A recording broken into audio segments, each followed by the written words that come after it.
there, it's another Thursday in April. And as you know, Cindy Dennis Ministries has been talking about becoming a woman of balance.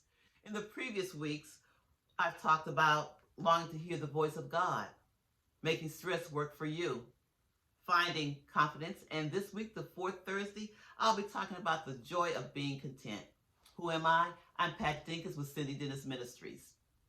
The joy of being content. We have more than enough, but we enjoy it less. No matter how hard we work or how much money we gain or accumulate, most of us aren't even happy. Why is that? Somewhere along the line, we have entertained the notion that we are entitled to more. Thoughts that really make us discontent. Contentment is not that all pie in the sky, unattainable thing. God wouldn't give us instructions to do something without giving us the ability to follow through. He encouraged us many times in Scripture to be thankful, grateful, and content. Could it be that we're in a world that's working against us in obtaining a level of gratitude? Tim Kimmel, he says that keeping the average family unsatisfied is vital to our economic system. And why is that? Because the more, and this is me talking, the more they try to get us to buy, or the more we see, the more we want, it puts money in the economy. So I've never heard it that way, but I do agree once I think about it. It does feed the economy being discontent.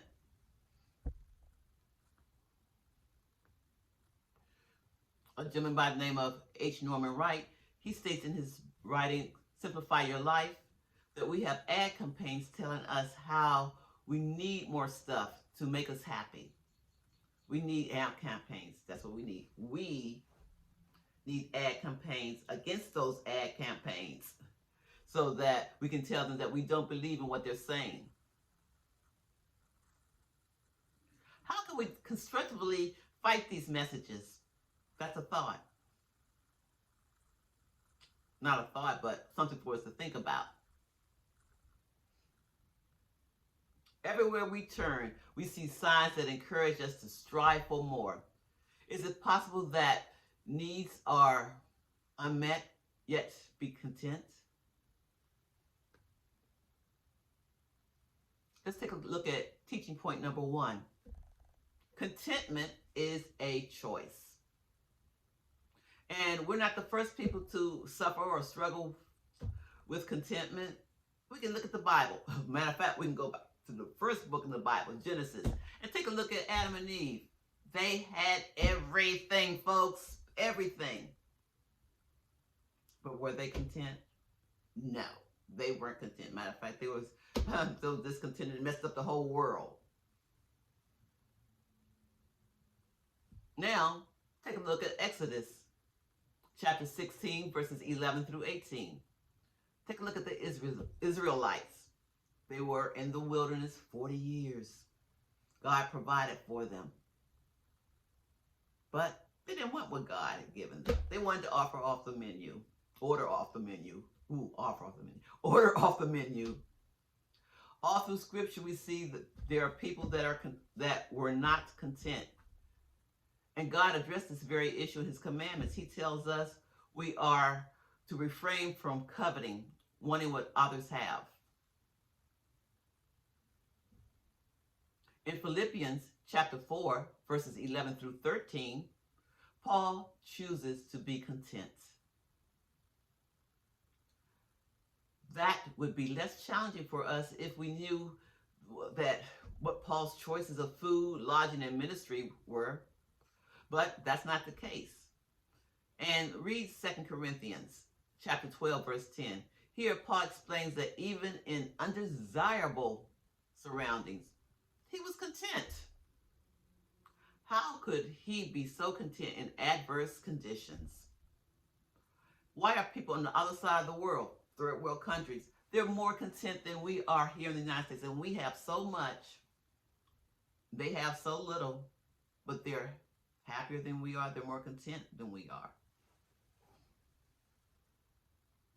I'm going to read some statements for you, And tell me, which of these statements do you agree with? And you may find that you agree with more than one. The first statement, since God has given us everything, my ungratefulness is sin.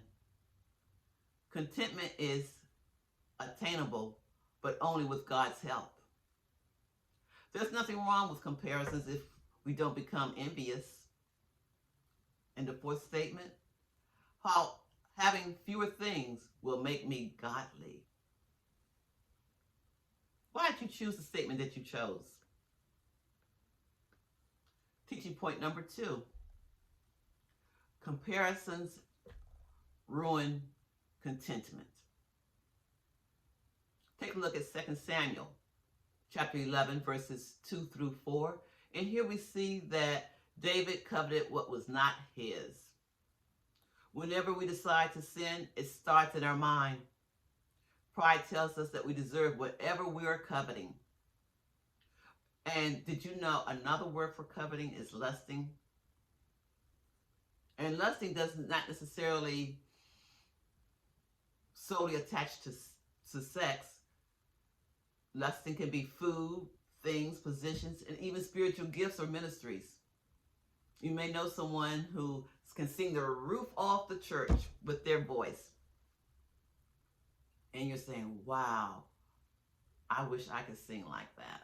But God has given each of us, you, and myself, a gift to expand his kingdom.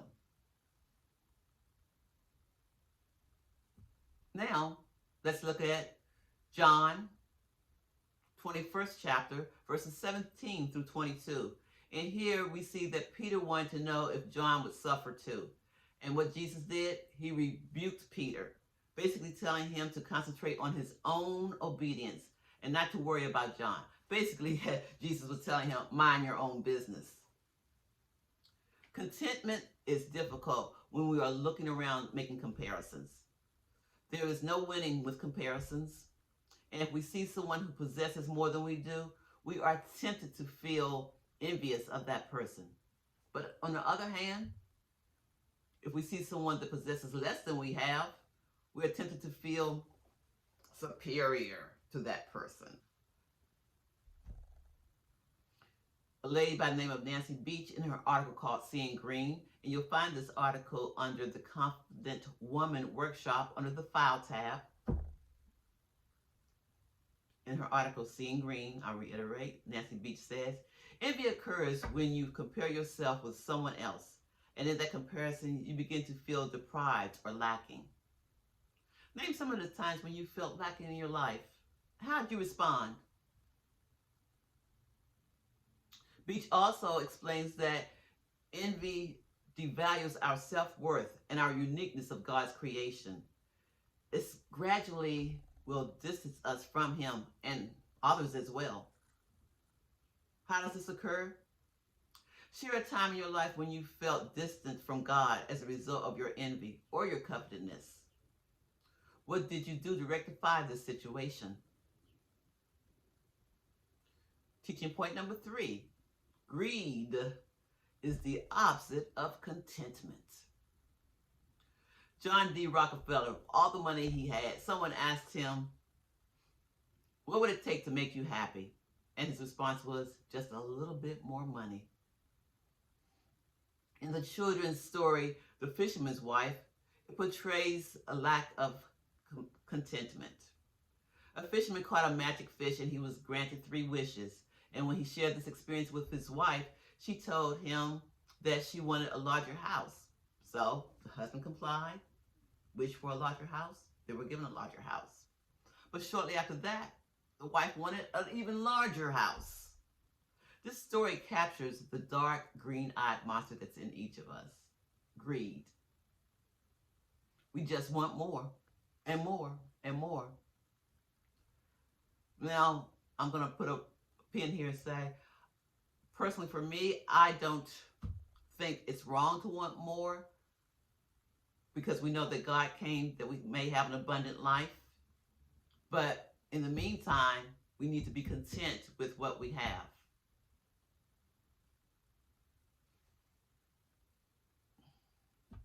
What is tempting you to believe you will be happier once you possess a certain thing you're desiring. Share a time that you longed for something. How long did it take you, or how long did the joy of getting your prized possession or achievement last? Possessions don't last for long. They're temporal. They can fade away. Teaching point number 4. Contentment comes only if we believe God has our best in mind. When our focus is on anything this world has to offer as a means of satisfaction, what'll happen? We'll be disappointed. God chooses what he gives us. And when we are dissatisfied, we are saying that what God has given us is insufficient. Wow. Take a look at 1 Timothy chapter 6, verse 8. We ought to be satisfied if we have the bare necessities. Paul, who earlier told us of his contentment with weakness, hardship, and persecutions, he wrote about this in the book of Timothy. Like Paul, we can learn to be content. And that sounds like a good study to do. Study the book of Paul, study about Paul and his contentment. You're familiar with this, I know. Scripture says that God is Jehovah Jireh, meaning that the Lord will provide. We struggle with when God gives us something that we differ, or something that we think how can I say this? We struggle when God gives us something different than what we wanted. Or perhaps we don't agree with God's timetable. At this point, we get tempted to listen to the advertisements around us, and we believe that we deserve whatever it is we want. And sometimes we end up pulling out our plastic card and getting that. With other people, we may see someone's spouse or mate and say, oh, he treats her really nice, and you start coveting that mate, and next thing you know, you could end up in an adulterous affair. I'm just saying, don't know why, but I'm just saying, could be one of those things. Take a look at Psalm chapter 145, the 145th chapter of Psalm, verse 15. Here we see that God gives us our desire. He decides on the timing. We find it hard to accept sometimes, and we become anxious. And what happens? We take things into our own hands. Waiting on God is so important, folks, to be content. Here's the recipe. Resting in God, knowing he is all-knowing, good, and more capable of meeting our needs. This provides the perfect environment for the seed of contentment to grow. Then when those weeds of anxiety and doubt try to sprout up, we can rest in God's truth. In Psalms chapter 84, verse 11, there are times God chooses to withhold things from us because it would not be good for us. Here again, we need to know his character so that we can trust him when we don't understand what he's doing.